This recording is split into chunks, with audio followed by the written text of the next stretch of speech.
Sobrang ganda ng pangako ng Diyos. Kahit mayanig ang mga bundok at maglaho ang mga burol, ang pag-ibig ko sa iyo ay hindi mayayanig at ang kapayapaang ipinangako ko ay hindi maglalaho.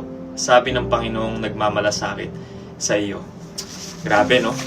Bundok na yan, di ba? Parang ang sinisimbolize ng mga bundok, katatagan. Kasi sino ba kayang tumibag sa bundok? So may mga bagay sa mundo na akala natin matibay na, bundok, burol, or kung anumang pundasyon sa buhay natin. Pero according sa Diyos, kahit yung mga yan, maaaring maglaho, gumalaw, matinag.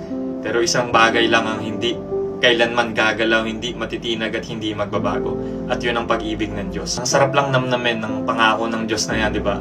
Kasi kahit sa gitna ng kabiguan natin, kasalanan natin, hindi niya naman sinabi na baka mahal pa rin kita.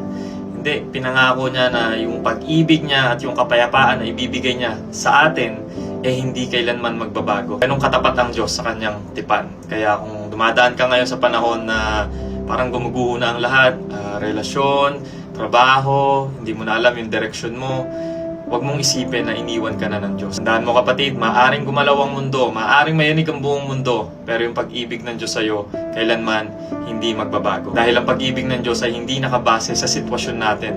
Ito'y nakaangkla sa kanyang sariling kalikasan o sa kanyang sariling kabutihan. Amen?